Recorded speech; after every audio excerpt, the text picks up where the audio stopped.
Hinduism, one of the longest surviving religions, but very few people understand it.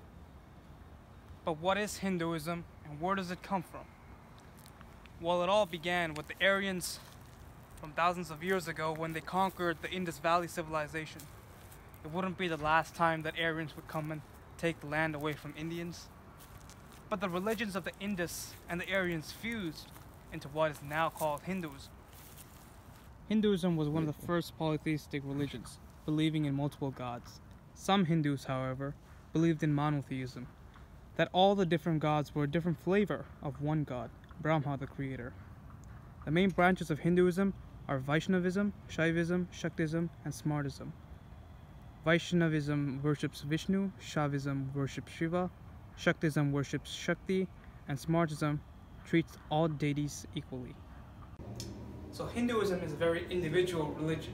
Not only do you practice it in a temple, but it's a very individualistic religion, so you have shrines in your home. In this Indian household, we have a picture of Ganesha at the entrance of the door, which signifies fortune for guests and people who live in the home. Here we have a shrine for the Lord Ganesha, and this is the god of good fortune. And to accompany that, you have swastika, which is a symbol, not of the Nazis, but a holy symbol which means prosperity and good fortune. And you can have many such shrines. This one is only for Ganesha, because in Hinduism you can have individual shrines, because it's an individualistic religion of many different gods. Hinduism's diffusion to other areas have shaped it to be more specific styles of practice. It has spread around this Indian subcontinent into countries like Nepal. In this Nepali household, you can see the influence of Hinduism, along with it, the influence of Buddhism. Buddhism was built off Hindu values, and Buddha was born in Nepal, so it makes it a very important part of Nepali lifestyle. Some practice Buddhism almost as a sub-religion, along with Hinduism. To gain some insight about Hinduism, we'll talk to a historian.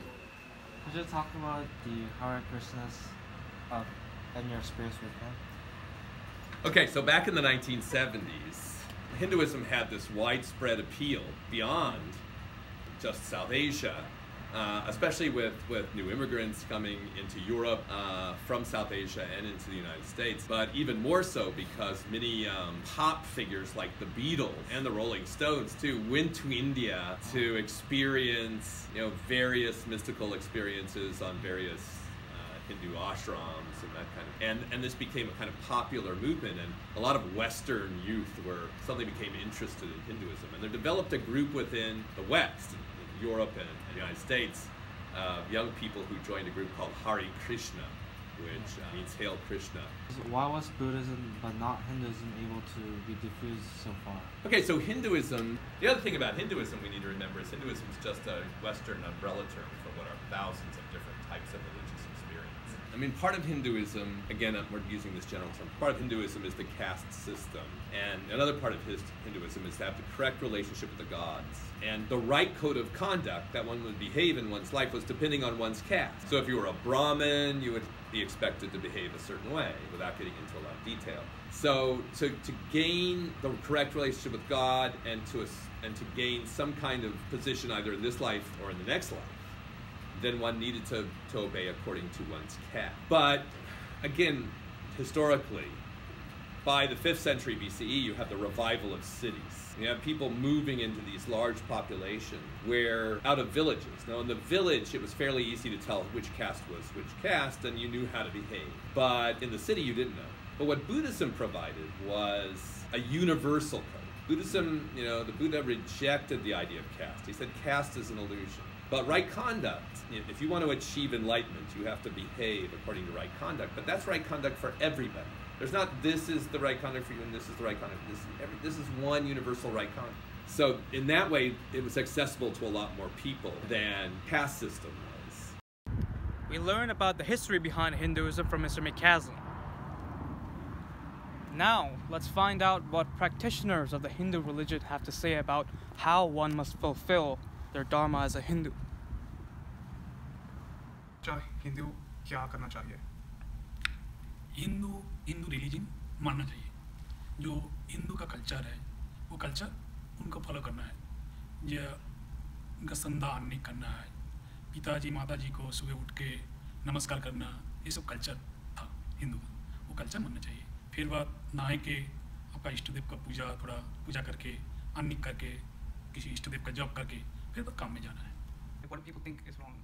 Ram अच्छा हिंदू धर्म सामान्य हिंदू सब जाति को इकट्ठा कर सकता है और कोई धर्म इकट्ठा नहीं कर सकता है या हिंदू धर्म जब पहले था इसी के लिए उनको सनातन धर्म बोलते हैं क्रिश्चियन वो हिंदू धर्म में है तो बौद्ध हिंदू धर्म में है या और ये है कि जैन हिंदू धर्म में गया तो Hindu it is the very popular और सब धर्म अलग अलग होता है किंतु हिंदू में सब आ जाता है ठीक है अमेरिका में हिंदू कर्म का कैसे है? How is it different in America? हाँ विदेश नियम नस्ती एक प्रवाद वाक्य है जहाँ नेपाल में हिंदू राष्ट्र है इंडिया एक्चुअली हिंदू राष्ट्र मान सकते हो तो वहाँ पे जो कल्चर है वो अलग है यूएस में कल्चर अलग है यहाँ हिंदू इंडिया में जो टाइम मेंटेन कर सकता है यूएस में टाइम मेंटेन नहीं कर सकता हाँ तो यहाँ पे जितना टाइम करता है मन से करता है वो बहुत अच्छा से होता है सरस्वती पूजा दुर्गा पूजा शिव पूजा काली पूजा बहुत अलग से होता है तो बहुत अच्छा से पूजा कर सकते हैं There are many gods in Hinduism because Hinduism is a polytheistic religion. We have the goddess Kali, the goddess of death. We have the god Shiva, which is one of the three main gods in Hinduism. Three main gods are Shiva, the destroyer, Brahma, the creator, and Vishnu, the preserver. Usually a lingam stone, such as this black stone over here, represents Shiva. Next we have a form of Vishnu, which is Krishna, over here. And Krishna is one of the human forms of Vishnu, and he appears in such stories such as the Bhagavad Gita, in which he appears as a human. So Krishna is the human form of Vishnu. Next we have Hanuman, who is the monkey god. And next we have Lord Karthik, Saraswati, the goddess of knowledge. And we have Lakshmi. And we have Lord Ganesh, who is one of the more popular gods. Ganesh is a symbol of fortune, youth, and purity.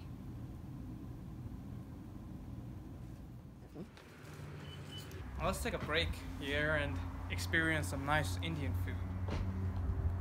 And of course I did enjoy that food, but I wondered why there was no beef or pork on the menu, so I had to ask why.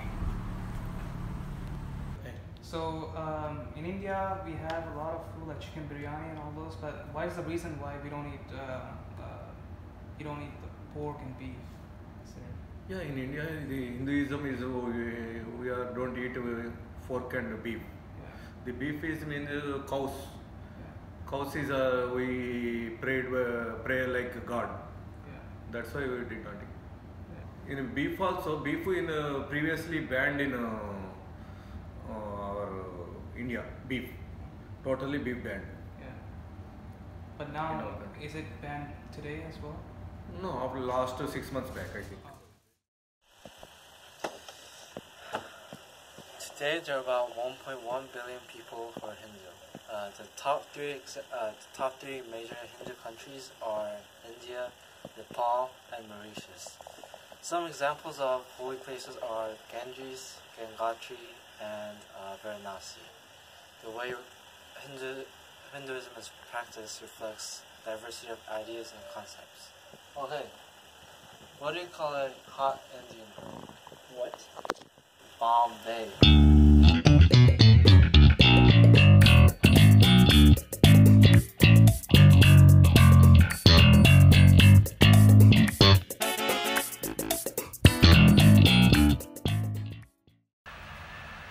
When you understand somebody and you get out of your shoes and into somebody else's shoes, understand where they're coming from, it encourages tolerance and understanding.